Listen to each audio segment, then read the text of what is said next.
merancang pembelajaran. Hargai potensi, tingkatkan prestasi, lahirkan profil pelajar Pancasila. Belajar, bergerak, berbagi untuk negeri, kita menjalin kolaborasi. Belajar, bergerak, berbagi untuk negeri, demi bakti pada Ibu. Assalamualaikum warahmatullahi wabarakatuh. Waalaikumsalam warahmatullahi wabarakatuh. Mohon maaf Pak Ken, mengganggu waktunya sebentar. Ya. Ya, jadi di sini kami memiliki tugas dalam pelatihan guru bergerak itu terkait kebijakan dalam pengambilan keputusan berbasis nilai-nilai kebajikan. Ya, jadi di sini ada beberapa pertanyaan yang ingin saya ajukan terkait dengan penerapan pengambilan keputusan di satuan pendidikan yang Bapak pimpin saat ini. Ya. Jadi Pak, selama ini bagaimana Bapak dapat mengidentifikasi kasus-kasus yang merupakan dilema etika dan rujukan moral? Oke.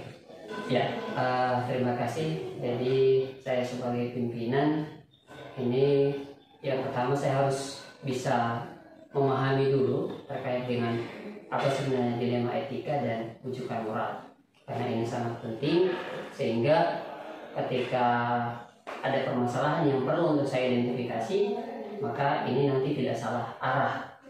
Nah, dilema etika yang saya bisa tangkap ya sesuai dengan apa yang saya alami, bahwa itu adalah kegiatan yang berhubungan dengan pelaksanaan tindakan yang orientasinya itu kasusnya yang benar.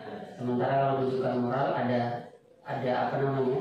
Ada gabungan antara yang salah dengan yang benar. Nah, ketika proses ini diidentifikasi, maka saya harus bisa menguasai dan mengetahui sebenarnya ini adalah hal yang mana lebih mengarah kepada apakah Ini kasus ini bermuaranya ke dilema etika ataukah dia rujukan moral, sehingga nantinya setelah diidentifikasi maka ada hal yang bisa saya ambil sehingga nanti muaranya saya bisa melaksanakan apa proses dan tindakan selanjutnya yang perlu untuk saya kembangkan. Penyelesaiannya jelas. Kalau sudah diidentifikasi dilema etika, berarti penyelesaiannya seperti ya prosedurnya nanti akan moral, ya ada juga prosedur.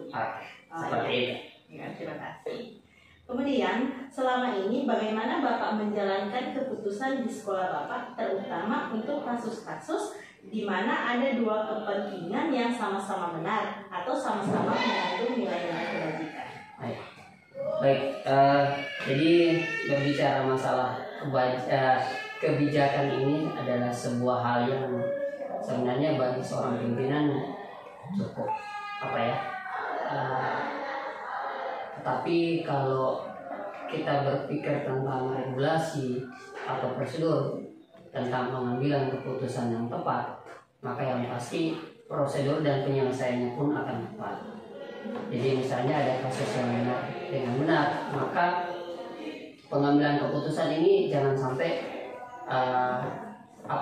hasilnya itu akan mengarah kepada hal-hal yang tidak baik atau mungkin merugikan salah satu pihak. Dalam hal ini mungkin muaranya kepada hal-hal yang baik berarti berpusat pada hubungan tadi. Iya, seperti itu. Ya.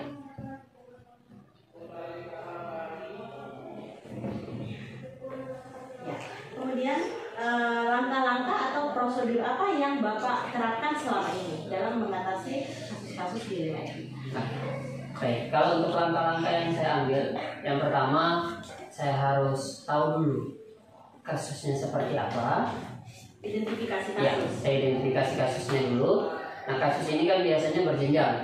Ada kasus yang bisa ditangani oleh Kapolsek, ada juga kasus yang memang sudah sangat urgen dan harus ditangani oleh seorang pimpinan di sekolah ini. Nah, ketika berkaitan dengan hal-hal ini, yang pertama saya harus identifikasi dulu kasusnya apa? Apakah masuk dalam dilema etika atau rujukan moral? Yang kedua, prosedur penyelesaiannya saya harus bisa membaca kondisi dan situasi untuk nanti hasilnya itu maksimal. Jadi tidak nanti imbasnya atau efeknya itu mengarah kepada hal-hal yang sebenarnya bukan merupakan sebuah keputusannya, Pak. Jadi yang pertama saya identifikasi dulu, yang kedua saya mencoba berkoordinasi dengan teman-teman guru-guru untuk mungkin saja ada masukan yang bisa saya terima sebagai pembanding atau sebagai tambahan informasi ketika saya nanti akan melakukan sebuah tindakan dan manfaatnya seperti apa.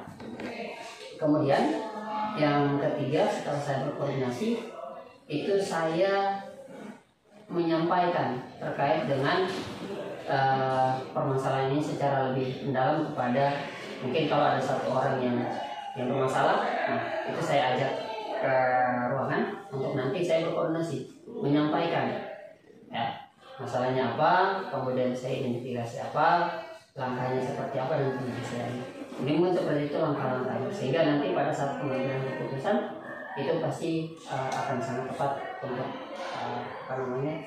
hasilnya seperti itu.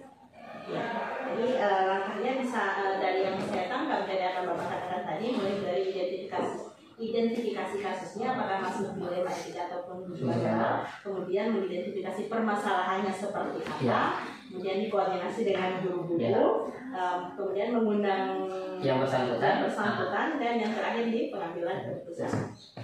Iya.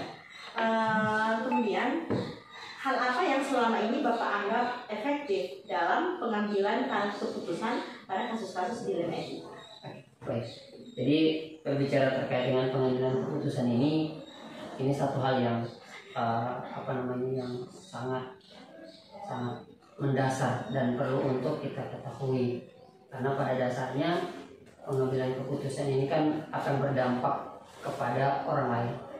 Nah, ketika pengambilan keputusan yang kita ambil tidak tepat atau tidak bernilai dengan kebajikan yang kita pegang, maka yang pasti efeknya akan berdampak negatif. Nah,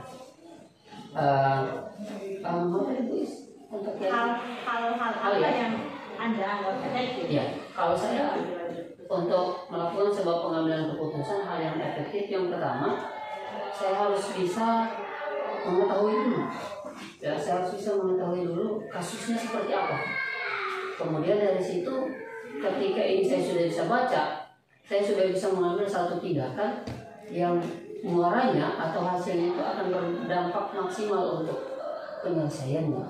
Jadi mungkin saya juga butuh waktu 1 atau 2 jam ke depan untuk bagaimana meramu sehingga hal-hal yang bisa saya sampaikan itu bukan sifatnya bermuara ke hal yang negatif. Jadi yang pertama, hal itu saya harus butuh proses dulu, butuh waktu untuk pengambilan keputusan.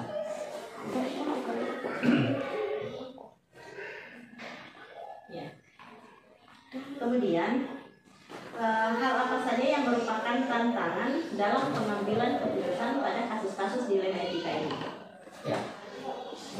Kalau berbicara terkait tantangan dalam kepentingan sebagai pimpinan pada dalam hal pengambilan keputusan ini ya luar biasa, tantangannya itu sungguh luar biasa. Bisa mungkin diuraikan Pak? Oke. Ini contoh misalnya dilema etika, ada contoh kasus yang saya alami, istilahnya saya sebagai pimpinan mengalami, ada seorang peserta didik yang prestasinya luar biasa. Tapi di samping itu setelah kita mengecek keberadaannya, ini masalahnya adalah dia jarang masuk sekolah, dan setelah kita identifikasi ternyata anak ini adalah sebagai pelaku keluarga. Jadi ada permasalahan dalam keluarga yang mungkin itu juga penting bagi dirinya, sehingga ini berdampak kepada pendidikannya. Nah, ini kasus yang terjadi, sehingga dari sini saya mencoba mengajak teman-teman untuk bagaimana bisa mengambil satu keputusan atau satu langkah yang tepat. Nah, di satu sisi anaknya berprestasi, artinya dia membanggakan, bisa sudah mengembangkan sekolah ya. Jadi itulah saya katakan tadi, kalau tantangannya memang luar biasa. Ini kan posisi dilema etika, sehingga pengambilan keputusan saya berprosedur dengan aturan yang ada di sekolah itu tetap saya jalankan. Di satu sisi saya juga memahami kondisi dari anak ini, sehingga apa yang saya lakukan pertama, saya mengajak koordinasi dengan orang tua. Saya berkoordinasi, saya menyampaikan semua hal-hal yang merupakan prosedur dari sekolah. Kemudian yang kedua, prestasinya yang sudah mengembangkan sekolah. Dan di satu sisi juga saya minta ya, mungkin ada informasi dari orang tuanya yang bisa disampaikan terkait dia sebagai tulang pengetahuan. Sehingga dari hal-hal ini insya Allah pengambilan keputusan yang saya lakukan itu tidak merugikan anak ini. Seperti itu. Jadi memang sangat berat sekali ya tantangannya. Kita merasa dilema ini seperti apa. Di satu sisi ini adalah aturan, tapi di sisi lain kasihan anak ini sudah membawa nama baik sekolah. Ya, artinya ada keadilan versus rasa kasihan ini ya. Dan disitulah sebenarnya dilemanya, tantangannya sangat berat. Ya. Nah, kemudian apakah Bapak memiliki sebuah tata kelola atau jadwal tertentu dalam sebuah penyelesaian kasus dilema etika? Misalnya, apakah Bapak langsung menyelesaikan di tempat atau memiliki sebuah jadwal untuk menyelesaikannya? Bentuk atau prosedurnya seperti apa? Oke, baik. Berbicara masalah kasus, ini kalau di sekolah itu kan kasusnya ada yang bisa diselesaikan secara berjenjang, ada juga yang langsung kita harus selesaikan dan tidak menunggu waktu yang lama. Tergantung jenis kasusnya. Tergantung jenis kasusnya. Ya. Kalaupun memang ini sudah sangat urgent, maka tidak mungkin kan kita harus menunggu jadwalnya dulu, menyusun prosedurnya dan sebagainya. Maka saya sampaikan bahwa semua yang saya lakukan ketika ada kasus yang terjadi, saya mulai membaca apakah kasus ini perlu untuk saya buatkan jadwal penyelesaiannya atau harus saya ambil saat itu juga. Jadi kalau misalnya kasus-kasus kecil ini berjenjang, saya ambil dari bawah dulu. Tapi kalau kasusnya sudah mungkin sudah besar, maka hari itu juga saya harus selesaikan. Jadi saya juga buatkan jadwal penyelesaiannya, tapi untuk jadwal penyelesaian itu hanya kepada kasus yang berjenjang. Misalnya saya harus komunikasi dulu dengan orang tuanya, saya harus komunikasi dulu dengan siswanya untuk bagaimana mendapatkan informasi. Tetapi kalau kasusnya sudah sangat urgent, maka itu saya tidak perlu tunggu jadwal lagi. Hari itu langsung saya harus selesaikan. Intinya tergantung dari jenis kasus yang seperti itu. Apakah selama Bapak melakukan pengambilan keputusan, setelah Bapak mengambil keputusan, apakah pernah Bapak merasa ragu bahwa jangan-jangan keputusan saya ini merugikan satu pihak? Oh ya. Makanya itu saya katakan tadi, memang pengambilan keputusan ini cukup berat, sehingga pengambilan keputusan ketika bersifat urgensi, maka ini saya harus baca dengan baik, baca dengan benar kasusnya apa dan efeknya apa. Nah, sehingga tidak akan berdampak pada hasil yang saya sampaikan. Artinya masalahnya dipetakan dulu semaksimal. Jadi kalau misalnya ditanya terkait dengan keyakinan, saya yakin bahwa semua keputusan yang saya ambil itu bukan semata-mata hanya keputusan sepihak atau mungkin keputusan yang moralnya bersifat negatif. Karena makanya saya butuh lebih dalam lagi caranya dan mengidentifikasi kasusnya, sehingga nanti pada saat pengambilan keputusan itu yang seperti Ibu sampaikan tadi. Akan ada keraguan. Ya, jangan sampai ada keraguan. Setelah saya mengambil keputusan, saya berpikir keputusan saya yang kemarin itu sebenarnya salah. Nah, sehingga itu saya tidak mau ada hal yang seperti itu, karena ini dampaknya luar biasa. Apakah selama dalam proses pengambilan keputusan, apakah Bapak merasa nyaman ketika keputusan yang telah Bapak ambil ini kemudian dipublish? Ya, saya merasa nyaman dan tidak merasa khawatir karena apa yang saya coba sampaikan itu semuanya berdasarkan prosedur, sehingga pada saat pengambilan keputusan saya sudah mengidentifikasi, mengetahui kasusnya, apakah kasusnya levelnya di atas atau mungkin level sedang atau level di bawah, dan pada saat itu saya tidak punya keraguan lagi. Silakan kalau memang itu ingin dipublish, karena memang saya mengambil keputusan sesuai dengan prosedur dan sudah ada beberapa data-data informasi yang sudah saya siapkan. Gitu. Berarti Bapak nyaman-nyaman saja ya, Ya. entah itu dipublish atau tidak dipublish, sepanjang Bapak sudah menjalankan sesuai dengan prosedur Prosedur. yang ada, maka silakan saja Ya. kalau dipublish. Ya. Dan sudah ada data-data informasi. Lewat data-data itu saya menyampaikan hasilnya seperti ini. Kita mengambil keputusan seperti ini karena informasinya ini sudah jelas. Sehingga pada saat siapa saja yang nanti akan mempublish informasi itu, saya tidak khawatir, tidak ragu karena memang jelas apa yang saya tidak. Ya. Nah, apakah adakah seseorang atau faktor-faktor apa yang selama ini mempermudah atau membantu Bapak dalam pengambilan suatu keputusan yang berbasis nilai-nilai kebajikan? Oke. Kalau berbicara terkait dengan aktor atau mungkin dukungan, ya faktor baik itu mungkin dari perorangan atau mungkin dari pengalaman yang ada, saya lebih banyak selalu berkoordinasi. Karena pengambilan keputusan ini artinya ketika mungkin saja kita berpikir secara sistematis, ya, sistematis bisa saja ada hal-hal yang dari sistematis itu kadang kita salah. Tetapi saya perlu untuk berkoordinasi. Paling tidak saya berkoordinasi dengan pengawas pembina sekolah, kemudian ada teman-teman guru yang bisa memberikan masukan, sehingga ini menjadi sebuah pengambilan keputusan yang tidak salah langkah. Jadi hal A, kasus A, hal B, kasus B, itu sepanjang saya bisa membuat sebuah tata kelola yang baik, yang pertama saya lakukan adalah berkoordinasi. Jadi saya butuh, iya, tetap saya butuh orang yang bisa memberikan masukan sepanjang masukan itu baik dan itu saya bisa terima. Mungkin yang terakhir dari semua hal yang telah kita bahas tadi, pembelajaran apa yang bisa Bapak petik dari pengalaman Bapak dalam proses pengambilan keputusan?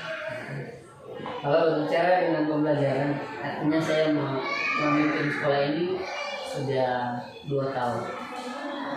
Proses yang terjadi, 2 hal yang aku sampaikan di awal, ada dilema etika dan kedudukan moral itu selalu ada dalam satuan pendidikan itu selalu ada.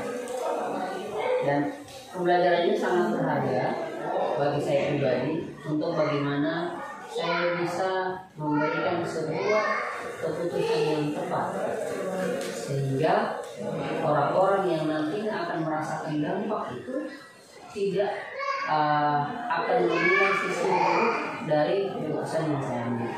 Sehingga yang kedua, setelah saya melakukan proses pengambilan keputusan, saya mencoba untuk merefleksi lagi, merefleksikan kembali terkait dengan pengambilan keputusan yang saya ambil dengan cara semua hal-hal yang menyangkut terkait dengan prosedur, aturan-aturan yang meningkatkan kebutuhan pendidikan itu saya harus kuasai. Sehingga hal-hal inilah yang menjadi pokok untuk bagaimana nanti menjadi seorang pimpinan dan seorang pendidikan. Jadi banyak pembelajaran yang saya bisa petik dari 2 hal yang tadi Bu Christine sampaikan antara nilai etika dan pendidikan. Ya, saya bisa tangkap bahwa pembelajaran terkait dengan pengambilan keputusan ini tentunya memperhatikan keberpihakan pada masyarakat, Ya. kemudian tanggung jawab terhadap konsekuensi daripada keputusan dan berpegang teguh pada nilai-nilai kebajikan yang Bapak yakini. Ya. Ya, mungkin itu saja Pak yang bisa kita obrolkan pada hari ini. Terima kasih atas waktunya. Saya pamit. Insya Allah ini menjadi berkah buat kita semua. Assalamualaikum warahmatullahi wabarakatuh. Waalaikumsalam warahmatullahi wabarakatuh. Assalamualaikum warahmatullahi wabarakatuh. Ya, mohon maaf Pak mengganggu waktunya. Nah, jadi kami dari Guru Penggerak itu mempunyai tugas demonstrasi kontekstual, yakni tentang penerapan nilai penerapan pengambilan keputusan berbasis nilai-nilai kebajikan. Nah, di sini kami diberi tugas untuk mewawancarai setiap pimpinan satuan pendidikan terkait dengan pengambilan keputusan yang selama ini Bapak ambil di satuan pendidikan berbasis nilai-nilai kebajikan yang Bapak yakini. Ya, kita langsung saja Pak. Jadi selama ini, selama Bapak menjabat sebagai kepala sekolah, bagaimana Bapak mengidentifikasi kasus-kasus yang merupakan dilema etika atau rujukan moral? Ya, terima kasih. Ya, perlu kami sampaikan untuk pengambilan keputusan yang berkaitan dengan dilema etika dan rujukan moral di SMP 1 Barat. Dalam mengambil satu keputusan, kami selaku pimpinan tentunya harus melibatkan semua unsur, ya, semua unsur yang terkait dalam pengambilan keputusan, terutama di satuan pendidikan. Tentunya kami punya tenaga pengajar, kemudian juga ada wali kelasnya, ada OSIS yang membidangi siswa. Ya, kalau di sekolah kami tentu ini belum ada yang istilahnya ruang BLK-nya itu kan untuk penanganan khusus siswa bermasalah kan. Jadi masih ditanggulangi oleh OSIS. Jadi OSIS yang menangani. Ketika ada persoalan yang muncul, kita OSIS yang melakukan penelusuran, ya, penanganan awal.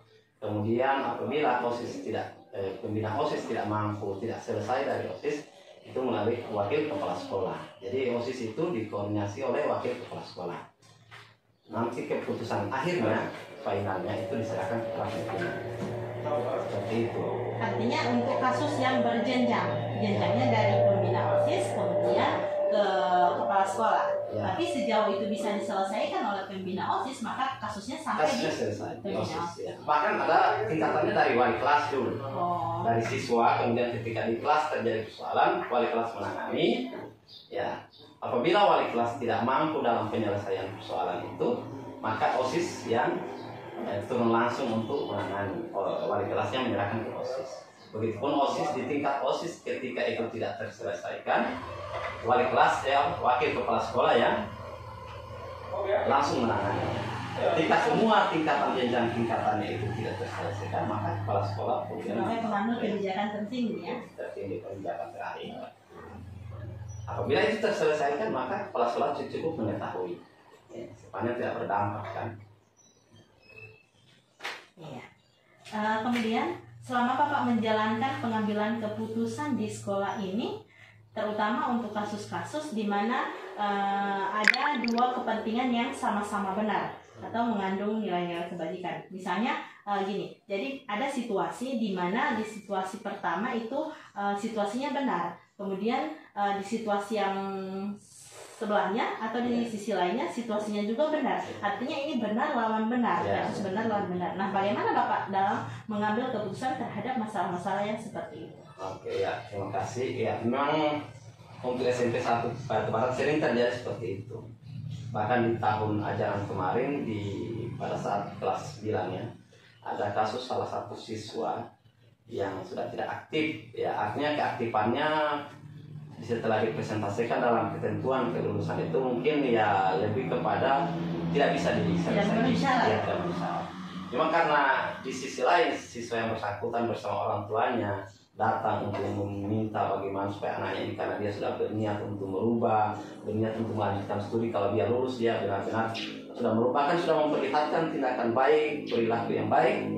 Kemudian di sisi lain ada satu aturan kan di pihak sekolah itu yang tidak boleh kan kita harus lakukan, kita harus laksanakan juga kan, ada syarat-syarat ketidakhadirannya kan, kemudian menyelesaikan semua program sekolah. Nah ini kan di sini terjadi dilema ya. Benturan. Nah benturan dari satu kepentingan, sementara di sisi lain semua ada manfaatnya.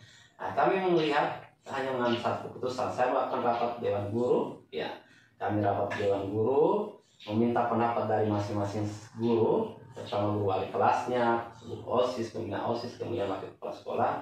Saya selaku pimpinan saya tampung semua saran dan masukan, dan tentunya masukan mereka itu kan ada yang pro, ada yang kontra. Saya selaku pimpinan sering menyampaikan, ya kita lihat saja mudaratnya. Kalau manfaatnya lebih banyak, kita tinggal lihat, bicara mudarat semua bermudarat, semua ada efek pengaruh ini, semua ada kelemahannya. Kita hanya melihat saja. Jadi saya mengambil satu keputusan melihat sisi kelemahannya itu sedikit ya. Jadi keputusan diambil mana yang tidak terlalu berdampak, itu yang kita ambil keputusan. Tapi kita tidak harus meniadakan dua-dua, tetap harus ada salah satu yang harus kami lakukan untuk satu keputusan. Saya sering itu mengambil satu keputusan lebih banyak keputusan yang tidak terlalu berat, ya, ini tidak terlalu banyak mudaratnya. Itu yang kita ambil seperti itu. Ya. Jadi saya tangkap dari apa yang Bapak sampaikan bahwa keputusan ketika mengalami suatu situasi di mana kebenaran bertemu dengan kebenaran dan dua hal ini ternyata saling bertentangan, Bapak lebih mengambil keputusan yang lebih banyak manfaatnya ya, dan risikonya minimal. Nah, dan tentunya keputusan ini juga tetap memperhatikan keberpihakan pada murid. Ya, serta didik. Nah, langkah atau prosedur seperti apa yang biasa Bapak terapkan selama ini dalam proses pengambilan keputusan berbasis nilai-nilai kebajikan? Ya, kalau kita di sini sering melakukan pertama kami melakukan pendekatan terhadap orang tua peserta didik. Ya, yang dilakukan pertama saya memberitakan wali kelas, ya, bagaimana caranya wali kelas mendekati orang tuanya, melakukan undangan terhadap orang tua peserta didik, menyampaikan hal-hal yang berkaitan dengan pelanggaran-pelanggaran yang dilakukan oleh peserta didik. Kemudian peserta didik yang bersangkutan kita undang juga bersama orang tuanya. Di situ wali kelas melakukan pengarahan dan didampingi oleh OSIS. Dan keputusan terakhir kalau kepala sekolah, saya menyampaikan untuk jangan sampai ini perbuatan ini terulang kembali. Ya, kami melakukan satu keputusan memberikan kesempatan kepada peserta didik untuk memberikan surat pernyataan untuk tidak mengulangi tindakannya. Ya, tapi bukan mengabaikan mereka untuk tidak memberikan peluang kepada mereka untuk melanjutkan. Selama ini kita tetap mengambil itu, tetap diberi kesempatan kepada peserta didik. Ya, mungkin bisa diperjelas yang OSIS yang dimaksud ini, apakah ini wakil kepala sekolah atau guru yang menangani OSIS? Ya, guru yang menangani OSIS. Kan di SMP kan kalau OSIS itu kan beda dengan SMA. SMA itu wakil kepala sekolah kan menangani bidang kesiswaan. Kalau di SMP kan cuma pembina OSIS. Oh, hanya pembina OSIS ya. OSIS dia tidak melekat di wakil kepala sekolah terpisah.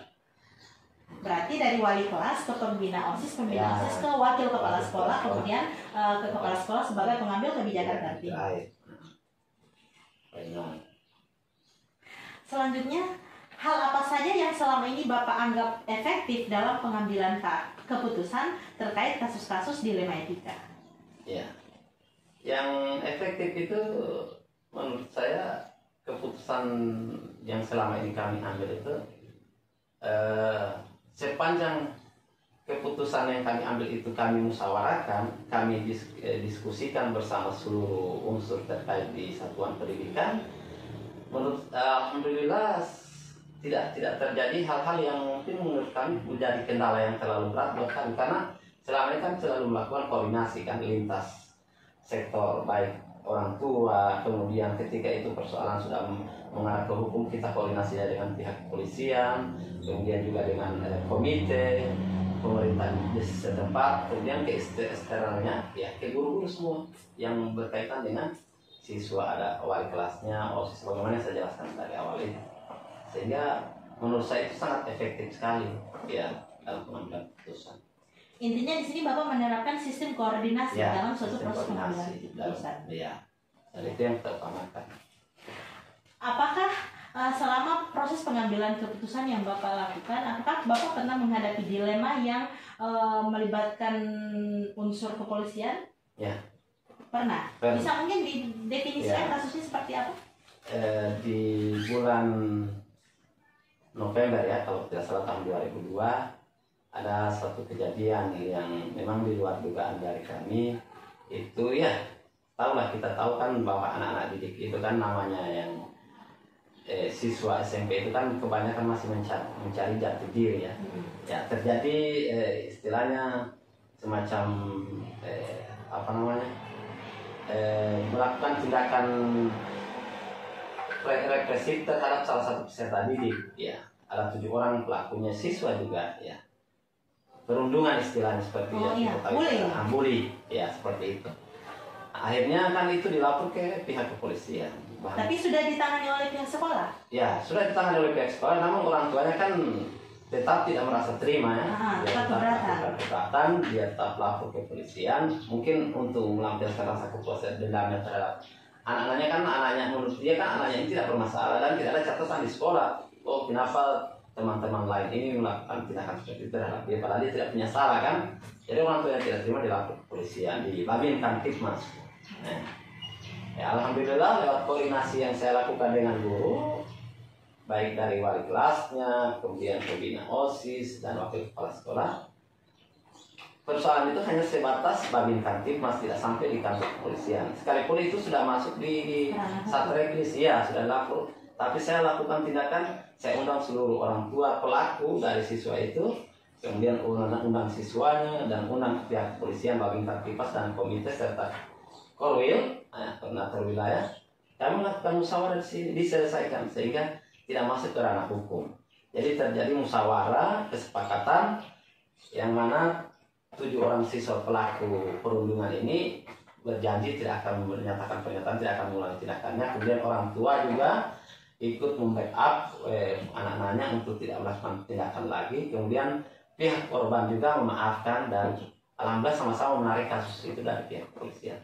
Sehingga pada saat itu masalahnya tidak berimbas dan alhamdulillah tidak sampai ke diselesaikan dengan cara musyawarah mufakat di satuan pendidikan.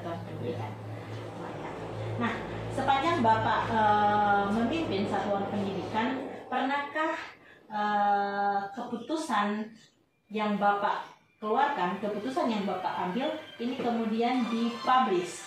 Dan ketika dipublish, ketika keputusan yang Bapak ambil ini dipublish, apakah Bapak merasa nyaman dengan hal itu? Ya, alhamdulillah juga selama ini, selama saya kurang lebih 1 tahun 4 bulan lah, akan seperti itu dari Desember 2021 sampai dengan April 2023 hari ini, belum ada persoalan-persoalan yang sifatnya tindakan-tindakan dari peserta didik itu sampai kepada persoalan media sosial yang terpublish di luar. Selama ini tetap lintas orang tua yang terjadi. Kalau toh misalnya orang lain tahu, itu hanya dari mulut ke mulut. Untuk publishnya di media itu tidak pernah selama ini. Ya. Jika ini konteksnya, jika keputusan yang Bapak ambil ini kemudian dipublish entah oleh siapapun yang mempublish hal itu ke media, apakah Bapak merasa nyaman terhadap hal itu? Iya. Kalau memang kita kan lihat dulu konteks publish kasusnya ini seperti apa ya. Kalau memang itu, tentunya kita sebagai pemimpin itu, namanya persoalan itu kalau sudah terpublish dan tetap ketidaknyamanan itu tetap akan muncul. Iya, dan itu sudah pasti. Apalagi persoalan pelanggaran etika, pelanggaran moral. Apalagi kalau persoalan itu sudah kita selesaikan di tingkat satuan pendidikan, kemudian terpublish lagi, ada orang-orang pihak-pihak tertentu yang mengobok-oboknya, ini kan tentu membuat pihak sekolah jelas tidak akan merasa nyaman ya. Sebenarnya tidak masuk seperti itu juga ya Pak, karena kan gini kan, sepanjang Bapak melakukan sesuai dengan prosedur, maka yang publish dengan tidak saya nyaman-nyaman saja. Sebenarnya kan seperti itu. Sebenarnya, cuma kan namanya kita sekarang ini kan bisa tahu kan, media itu kan bisa jadi sesuatu yang benar bisa jadi tidak benar kan, sekalipun di internal kita sudah tidak banyak netizennya juga ya Pak. Ya.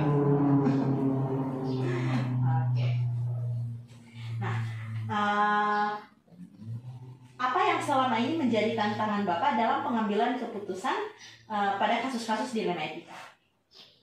Ya, yang menjadi tantangan pertama orang tua ya. Artinya kita tantangannya kenapa kita sampaikan orang tua peserta didik. Terkadang ada salah satu peserta didik yang melakukan suatu pelanggaran, kita undang orang tuanya, kita minta bantuan orang tuanya untuk membackup peserta didik agar supaya peserta ini didampingi di rumah, karena tugas sekolah itu kan hanya sebatas dari pukul 7 sampai pukul 14 siang kan. Setelah itu kan sudah wilayah orang tua. Terkadang kita orang tua kita undang untuk bisa membantu bagaimana anaknya tolong diperhatikan, bahkan mohon bisa didatangi, dibantu di sekolah untuk mengawasi peserta didik kan, bahkan sudah ada yang berjanji. Tapi terkadang itu terabaikan, tidak dijalankan. Itu yang jadi tantangan utama bagi kami dalam menjalankan etika moral ini di sekolah. Seperti itu. Jadi orang tua itu, motivasi orang tua itu masih belum terlalu optimal terhadap peserta didik. Berarti di sini saya melihat orang tua menyerahkan sepenuhnya urusan Ya. pendidikan itu ke sekolah. Hampir seperti itu. Ya. Artinya sekalipun di sisi lain ada sebagian orang tua sih yang proaktif ya. Tapi hanya beberapa ya. Ya. Nah, apakah di sini Bapak memiliki sebuah tata kelola atau jadwal tertentu dalam penyelesaian kasus dilema etika? Misalnya ada kasusnya, kemudian apakah Bapak langsung selesaikan saat itu juga, atau Bapak memiliki jadwal penyelesaian masalah? Ya. Kalau di sini kita melihat tingkat persoalan yang muncul ya. Kalau kasusnya itu persoalan itu melibatkan pihak ketiga dan pihak ketiga itu kita bisa undang hari itu juga, maka kasus itu kita selesaikan pada hari itu juga. Ini kan untuk persoalan-persoalan yang muncul di sini ini terkadang dia kondisional. Kalau situasional juga kan. Kalau misalnya semua yang terlibat dalam persoalan itu berada di tempat, maka kasus itu langsung saat itu kami selesaikan. Tapi kalau dia membutuhkan waktu, ya biasanya sudah paling lambat itu 2-3 hari. Setelah itu sudah selesai kasus. Jadi tergantung kasusnya Ya, ya, tergantung jenis kasus. Kemudian tergantung orang-orang yang terlibat dalam persoalan itu. Ya. Apakah ada seseorang atau faktor-faktor yang selama ini mempermudah atau membantu Bapak dalam pengambilan suatu keputusan? Ya, alhamdulillah ya untuk SMP 1 Batu Barat ini kebetulan kan Pak Wakil Kepala Sekolah ya, itu beliau proaktif karena beliau merupakan koordinator guru di sini. Di samping saya kepala sekolah sebagai penanggung jawab, saya memilih beliau sebagai koordinator karena beliau guru senior. Jadi setiap persoalan yang muncul di wali kelas, kemudian bahkan di kasus di guru saja, beliau langsung menangani guru. Jadi beliau mempermudah semua persoalan. Terkadang persoalan itu selesai, kemudian beliau laporkan bahwa saya sudah menyelesaikan ini, Pak, alhamdulillah sebegini. Jadi sehingga saya sampaikan ya, artinya saya melihat dengan kehadiran beliau itu juga memudahkan saya dalam menyelesaikan masalah. Oh, berarti sosok wakil kepala Ya, sekolah yang sangat membantu ya. Bapak dalam proses pengambilan Ya, keputusan. tapi bukan menafikan para wali kelas, guru-guru yang ada di sini. Hanya mungkin prosentasenya Ya, lebih ya, besar lebih ditangani besar, oleh ya. wakil kepala sekolah. Oke. Karena kewenangan juga kan. Iya. Ya. Pertanyaan terakhir, Pak. Dari semua hal yang sudah kita bicarakan dari awal tadi sampai dengan saat ini, pembelajaran apa yang dapat Bapak petik dari pengalaman Bapak dalam mengambil keputusan dilema etika yang berbasis nilai kebajikan? Ya, pengalaman ya. Pembelajaran yang saya ambil dari semua persoalan yang selama ini muncul di satuan pendidikan, ya, terutama di SMP 1 Batu Barat. Pertama, sebenarnya kita sebagai pemimpin ya, sebagai pemimpin baik itu pemimpin satuan pendidikan maupun organisasi, ya sebelum kita mengambil satu keputusan sebenarnya kita harus menganalisis dulu semua persoalan-persoalan yang muncul. Ya kemudian kita lakukan satu keputusan. Ya pembelajaran yang paling besar buat saya kemarin itu adalah mengambil satu keputusan kemudian menarik kembali keputusan itu, dan nyata itu kan tidak bisa dilakukan ya. Jadi dalam mengambil satu keputusan, kalau kita sudah ambil apapun yang terjadi kita harus pertahankan seperti itu. Sehingga saya kemarin itu dalam mengambil satu keputusan setelah persoalan-persoalan yang muncul yang membuat kami dilema, mulai hari ini, mulai setelah persoalan itu kami sudah mengambil satu keputusan, semua staf dewan guru, semua yang terlibat dalam satu keputusan rapat dewan guru, kita sudah sampaikan kita harus perkuat data, guru harus perkuat data, perkuat semua apa yang berkaitan dengan peserta didik, sehingga ketika ada komplain dari orang tua siswa kita punya peluru atau punya senjata untuk bisa memberikan penjelasan kepada orang tua. Ya, seperti itu. Selama melakukan sebuah pengambilan keputusan, apakah Bapak pernah menyesali ternyata keputusan saya ini merugikan salah satu pihak, misalnya? Ya sebenarnya ya kemarin pernah satu keputusan, artinya ada penekanan tertentu ya dari orang tua siswa ya dalam keputusan kita tidak menaikkan peserta didik, ya artinya memberikan sanksi lah.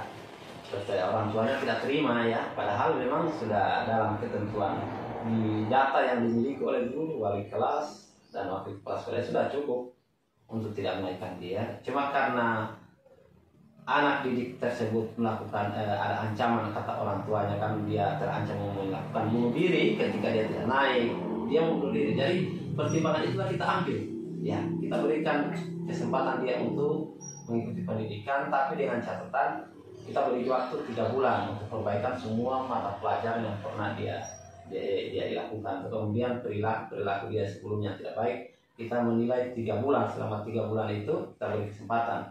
Ketika 3 bulan tidak ada perubahan, maka keputusan awal tetap kita lakukan. Alhamdulillah setelah kita lakukan itu, alhamdulillah ada perbaikan. Peserta didik yang bersangkutan sudah tidak melakukan pelanggaran, keaktifannya sudah mulai bagus, sehingga keputusan awal yang kita rencanakan itu tidak terjadi, kita tidak lakukan karena apa yang menjadi kesepakatan diikuti oleh peserta didik yang bersangkutan. Intinya keputusan yang Bapak ambil ini berdasarkan pada keberpihakan pada murid. Ya, jelas pada peserta didik. Karena kami berpikir kan siswa SMP itu kan masuk dalam jenjang pendidikan wajib pelajar 9 tahun. Sepanjang peserta didik itu masih bisa diperbaiki dan ada backup dukungan dari orang tuanya, kami dari pihak sekolah terkadang kami mengabaikan hal-hal yang berhubungan dengan akademik, ya, lebih mengedepankan kepada masa depan peserta didik itu sendiri. Ya. Berarti di sini saya bisa tangkap bahwa Bapak menggunakan paradigma keadilan versus rasa kasihan. Ya, rasa kasih. Artinya bisa mengabaikan aturan. Ya, kita mengabaikan, kan kita bukan mengabaikan juga ya, membengkokkan aturan. Kita menafikan lah. Ketika kita bisa menafikan aturan demi kemaslahatan peserta didik sendiri. Yang penting kita sudah pastikan peserta didik ini mau berubah dan orang tuanya siap untuk mendukung perubahan itu. Alhamdulillah juga, bahkan ada yang sudah jadi polisi. Kalau pikir dia sudah terancam tidak bisa lulus dari kemarin. Tapi sekarang kan dengan bukti, dengan tindakan kebijakan kami dari pihak sekolah, bahkan ada sudah jadi polisi sekarang. Bahkan sudah selesai di SMA dan sudah lolos sebagai TNI Polri di Polda Gorontalo. Ya, seperti sebenarnya itu amal jariah buat kita juga ya Pak. Iya, seperti itu. Iya Pak. Terima kasih. Mungkin pertanyaannya saya pikir cukup. Terima kasih atas waktunya dan terima kasih atas informasinya. Semoga menjadi berkah untuk kita semua. Amin. Ya, Assalamualaikum warahmatullahi wabarakatuh. Waalaikumsalam warahmatullahi wabarakatuh.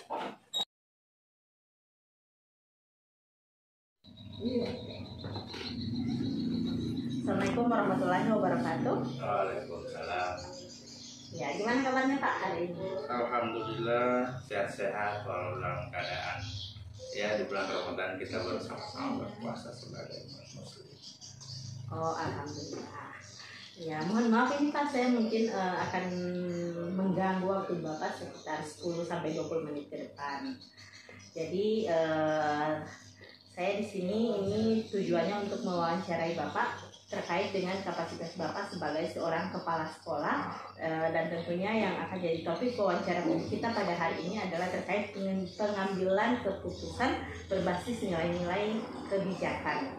Nah, mungkin saya boleh tahu dulu sudah berapa lama Bapak menjabat sebagai kepala sekolah? Kalau di sekolah ini sudah sekitar 6, masuk tahun ke-6. Tapi secara totalitas sudah berapa tahun Pak? Alhamdulillah dari 2008 sampai 2023 ada sekitar kurang lebih 15 tahun. Ya. Oh, berarti sudah matang ya Pak? Sudah matang, berarti kami sudah mempunyai gambaran bahwa sebenarnya Bapak sudah matang dalam segi pengambilan keputusan. Karena melihat dari durasinya sudah sangat lama ya, sudah 10 tahun lebih, berarti sudah begitu banyak. Keputusan yang sudah Bapak hasilkan selama Bapak menjabat sebagai kepala satuan pendidikan. Nah, terkait dengan pengambilan keputusan yang Bapak lakukan selama ini, bagaimana Bapak mengidentifikasi kasus-kasus yang merupakan kasus dilema etika maupun kasus bujukan moral? Oke. Di dalam satu lembaga pendidikan atau satuan pendidikan itu kita ada yang namanya guru BK, bimbingan konseling, kemudian ada juga perwalian. Nah, tentunya mereka-mereka ini yang langsung terjun langsung ke kelas-kelas ketika ada kasus, dan mereka yang selama ini mencatat semua kasus yang terjadi di lingkungan sekolah. Nah, untuk identifikasi tentu di BK itu ada juga yang namanya buku identifikasi kasus. Nah, di dalamnya mengidentifikasi kasus-kasus yang muncul dari siswa, baik itu kelas 7, kelas 8, kelas 9 di tingkatan SMP, di mana kami saat ini sedang memimpin. Jadi identifikasinya lewat guru BK. Kemudian BK nanti akan dilaporkan dalam setiap bulannya ke kepala sekolah. Berarti ada rekap bulanan dari BK ke pimpinan. Iya, karena selama ini kita fungsikan BK, bahkan laporan bulanan itu lengkap. Itu setiap bulan kami periksa, kami undang yang bersangkutan gurunya. Kasus-kasus yang muncul setiap bulannya itu dilaporkan ke kepala sekolah. Ya. Nah, terkait dengan adanya kasus-kasus yang diidentifikasi oleh guru BK, apakah selama dalam masa Bapak memimpin di satuan pendidikan ini, di SMP ini, apakah pernah Bapak menjumpai kasus-kasus yang muaranya ke dilema etika?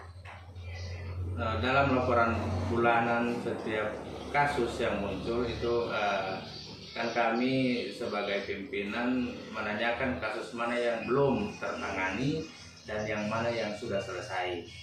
Nah, lewat permasalahan yang muncul itu, ketika sudah ditangani, bagaimana cara menangani daripada BK? Kalau misalnya itu ada kendala, bagaimana langkah guru BK untuk dapat menyelesaikan hal itu? Kemudian setelah saya tanyakan seperti itu, ada juga hal-hal yang belum sempat ditangani. Nah, di dalam kasus-kasus itu ada juga yang namanya kasus dilema etika atau kasus bujukan moral. Hal-hal kasus yang seperti ini itu memang dari BK biasanya tidak selamanya diputuskan sendiri, tetapi melalui kepala sekolah. Beliau langsung menghadap, datang dan memberitahu seperti itu ke saya. Nah, kalau agak berat kebijakan-kebijakan hal itu, kemungkinan kasusnya kami akan rembuk bersama antara guru BK kemudian perwalian dari asal di mana siswa tersebut, entah kelas 7, kelas 8 ataupun kelas 9, kami rembuk bersama. Berarti penanganannya itu tergantung kasusnya ya Pak. Kalau kasusnya langsung bisa diputuskan oleh guru BK. Tapi kalau kasusnya agak high, agak sedikit lebih sulit, itu langsung ke pimpinan dan kemungkinan besar akan dirembukan bersama. Iya. Ya. Nah, selama ini bagaimana Bapak menjalankan pengambilan keputusan di sekolah Bapak, terutama untuk kasus di mana ada dua kepentingan yang posisinya sama-sama benar, itu atau sama-sama mengandung nilai-nilai kebajikan. Nah, kasus-kasus seperti ini yang agak sulit memang dalam hal pengambilan kebijakan, bahkan keputusan dari kepala sekolah, karena memang di lain pihak dapat merugikan siswa, di lain pihak secara batiniah kepala sekolah juga merasa dirugikan dengan hal-hal seperti ini. Jadi memang ketika hal-hal terjadi yang seperti ini kasusnya, ini kami tetap secara bersama, saya undang dari BK, saya undang dari bagian kesiswaan, kemudian Wakasek dan perwalian. Kalau itu beda kelas, kedua perwalian diundang untuk kita bicarakan bersama dengan tidak merugikan pihak lain, ya salah satu pihak, tetap ambil kebijakan yang menguntungkan, meminimalisir kerugian. Iya, meminimalisir kerugian. Tetapi hal ini juga berbenturan dengan aturan yang berlaku biasanya. Nah, tetap kami jalankan aturan. Ketika masih bisa kami bijaksanai, kami bijaksanai. Tapi kalau memang tidak bisa, kita melanggar aturan, berarti kami tetap siap menjalankan aturan yang ada. Saya tertarik dengan kata dibijaksanai. Nah, apakah pengertian kata dibijaksanai ini mengandung arti ada pengecualian bagi si pelanggar daripada peraturan? Bukan pengecualian daripada individual siswa, tetapi pengecualian yang kami maksud di situ adalah kalau masih agak ringan kasusnya masih bisa kami bijaksanai. Tapi kalau agak berat akibatnya ke kami, berarti kami harus jalankan secara aturan yang berlaku. Misalnya efeknya agak berat ke kami dengan hal-hal yang seperti itu kasusnya muncul, berarti kami harus jalankan aturan. Tapi kalau masih efeknya misalnya agak tidak terlalu membebankan ke kami secara batiniah, dan ini berbicara batin kalau pengambilan kebijakan, bukan keputusan bahkan kebijakan. Ini secara batin memang kalau itu sedikitnya agak berat kasusnya, kami pun tidak berani sih sebenarnya. Kalau agak ringan kasusnya ya kami laksanakan, kemudian kami bijaksanai, dan yang penting hal ini berdampak baik untuk semua, bukan saja salah satu pihak, tapi berdampak baik untuk semua dan ya saling menguntungkan. Apakah selama ini Bapak pernah mengambil keputusan, kemudian hasil dari keputusan tersebut ini kemudian dipublish ke media massa katakanlah, dan apakah Bapak merasa nyaman ketika keputusan yang sudah Bapak tetapkan itu dipublish di media massa? Apakah pernah Bapak mengalami hal seperti itu? Keputusan yang sudah Bapak ambil ini kemudian dipublish di media sosial katakanlah. Selama kasus-kasus yang muncul memang ada kasus yang agak berat, bahkan menyangkut pihak lain di luar lembaga pendidikan itu ada. Nah, kasusnya bahkan sampai ke ranah hukum. Ya, ke ranah hukum, sampai ke pihak kepolisian. Sempat kami undang, bahkan penyelesaiannya secara kekeluargaan dengan pihak kepolisian, Kapolsek, secara justice cooperation, artinya penyelesaian perkara secara kekeluargaan. Nah, dipublish pun sebenarnya sudah terpublish karena yang datang waktu penyelesaian itu ada kepolisian, kemudian ada dari TNI dan pihak orang tua yang komite, termasuk komite. Jadi hal-hal itu sampai seperti itu kami ambil langkahnya kalau memang agak berat. Ketika ini sudah dipublish, apakah Bapak merasa nyaman? Karena kan biasanya gini, biasanya ketika ada konsumsi pribadi kita, terkadang kita merasa tidak nyaman ketika hal ini dipublish. Nah, apakah dalam pengambilan keputusan yang keputusan ini sudah terlanjur dipublish oleh siapapun dia ke media massa, apakah Bapak merasa nyaman dengan hal tersebut?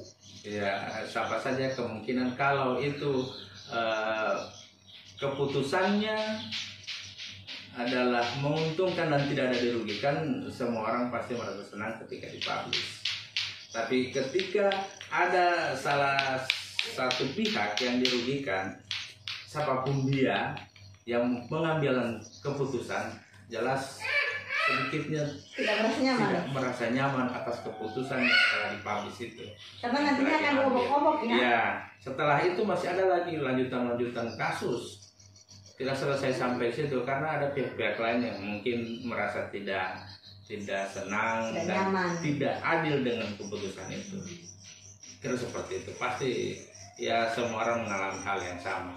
Kalau kesimpulannya, kalau putusannya saling menguntungkan, tidak ada yang dirugikan, kami tetap senang ketika dipublish. Alhamdulillah.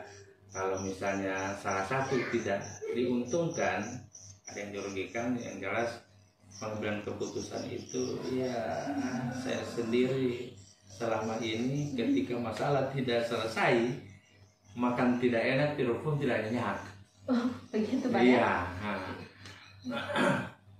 Nah, ketika dalam proses pengambilan keputusan, setelah Bapak selesai mengambil keputusan, apakah pernah Bapak berefleksi, ternyata keputusan saya ini misalnya merugikan salah satu pihak, sudah benarkah keputusan yang saya ambil ini, atau apakah ada dampaknya keputusan yang saya ambil ini? Apakah pernah Bapak mempunyai pikiran-pikiran seperti itu setelah Bapak mengambil suatu keputusan?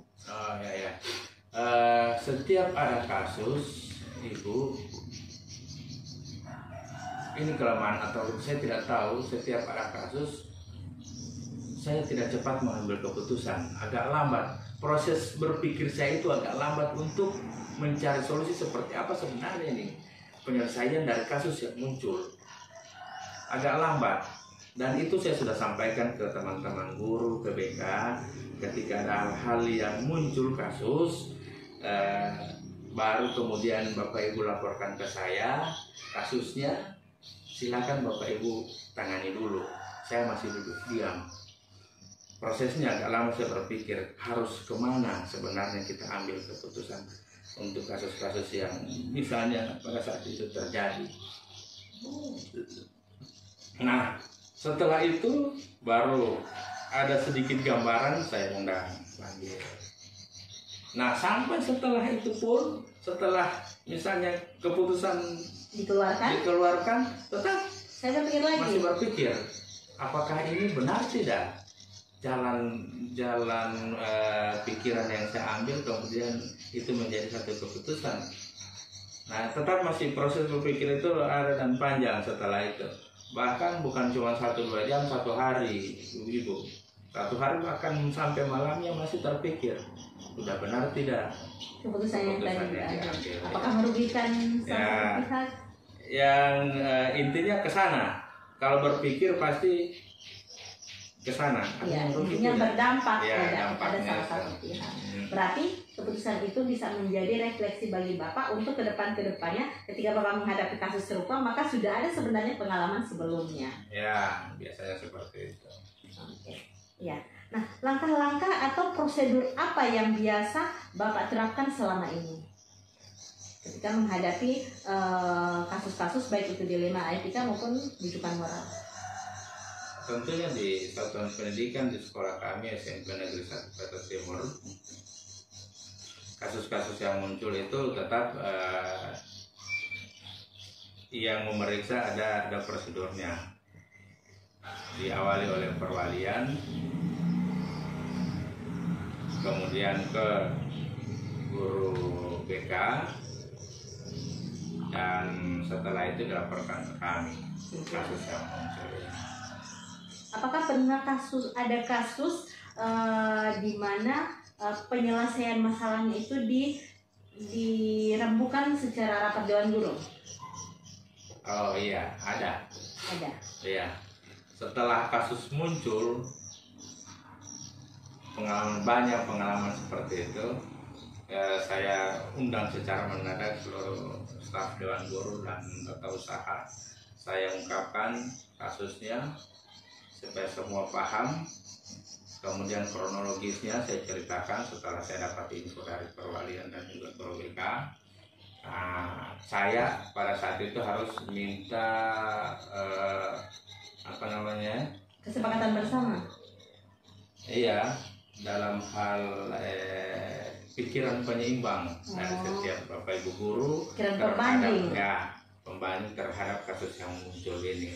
Nah, dari situ kita ambil keputusan untuk melahirkan satu keputusan. Nah, hal-hal apa saja yang selama ini Bapak anggap efektif dalam pengambilan keputusan pada kasus-kasus dilema etika? Iya,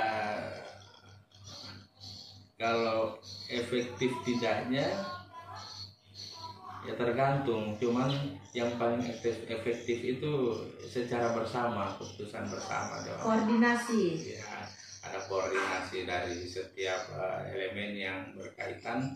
Ada BK, ada perwalian, ada pembina OSIS di dalamnya.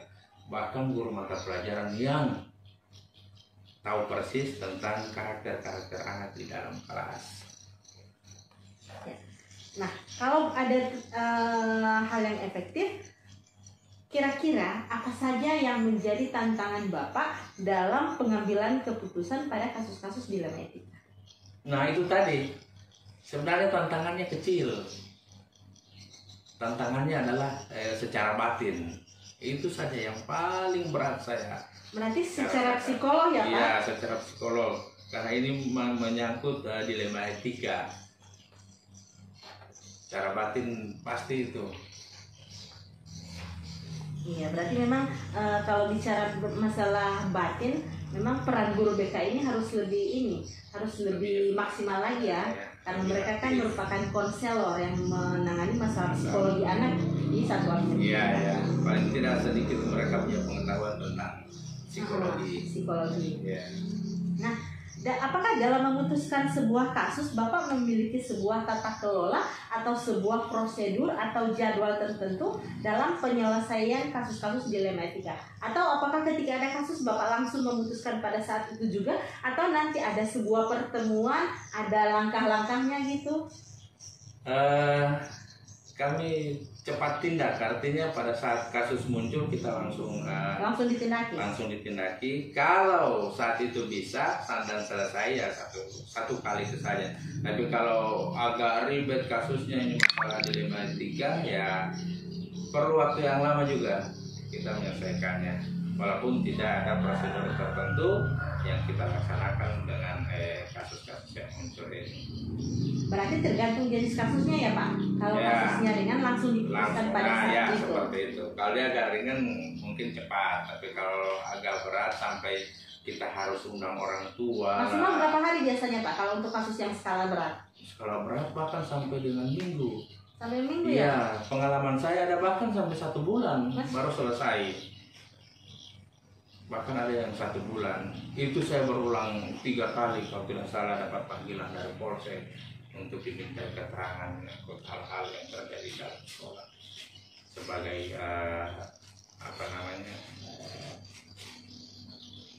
pengambilan berita acara konfirmasi waktu itu. Oke.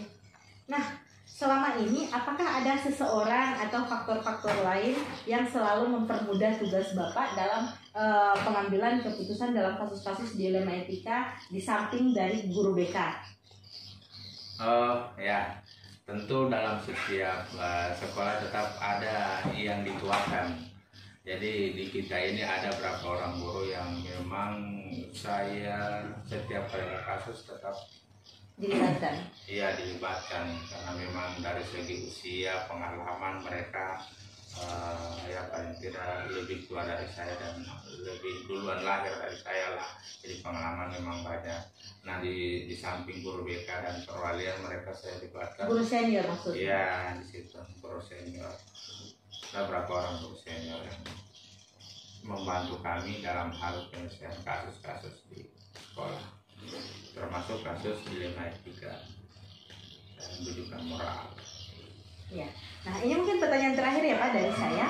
Dari semua hal yang sudah kita bahas dari awal sampai dengan di menit yang terakhir ini, kira-kira pembelajaran apa yang bisa Bapak petik dari pengalaman Bapak dalam pengambilan keputusan kasus-kasus dilema etika?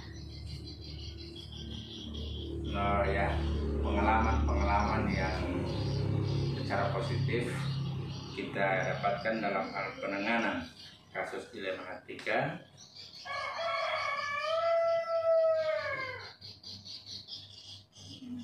terlalu banyak. Bisa dikerucutkan saja Pak? Ya. Yang pertama, kita harus tahu sebenarnya dalam pengambilan keputusan itu yang jelas harus menguntungkan semua pihak. Itu yang pertama. Harus berpihak pada murid. Ya, apalagi itu siswa. Kita tetap muaranya ke siswa.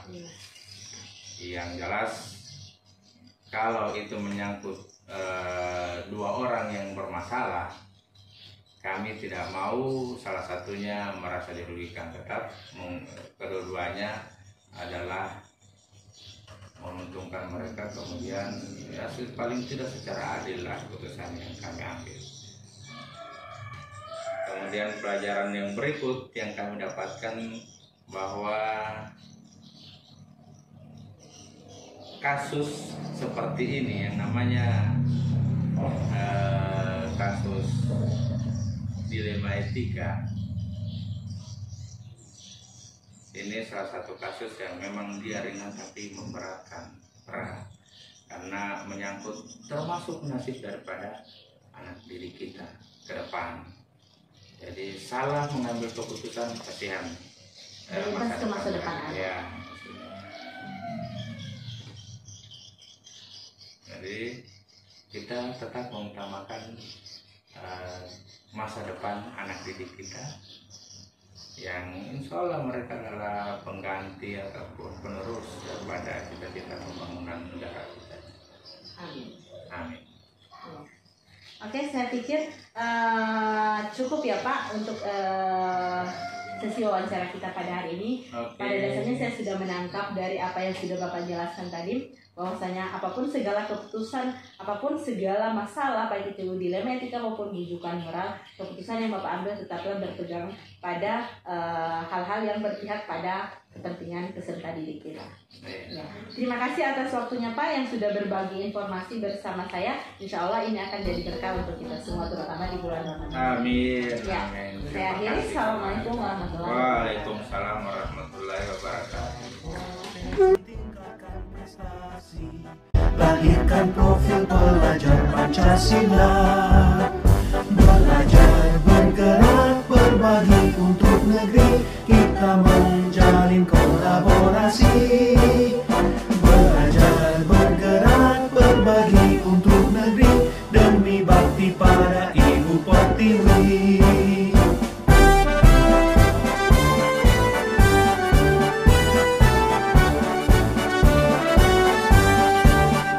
Bulatkan tekad, kuatkan hati, negeri ini memanggilmu kawan. Belajar, bergerak, berbagi untuk negeri, guru penggerak majukan pendidikan. Guru penggerak menghamba pada murid, kreatif rancang pembelajaran. Hargai potensi, tingkatkan prestasi, lahirkan profil pelajar Pancasila. Belajar, bergerak, berbagi untuk negeri, kita menjalin kolaborasi. Belajar, bergerak, berbagi untuk negeri, demi bakti pada Ibu Pertiwi. Belajar, bergerak, berbagi untuk negeri, kita menjalin kolaborasi. Belajar, bergerak, berbagi untuk negeri, demi bakti pada Ibu Pertiwi. Demi bakti pada Ibu Pertiwi.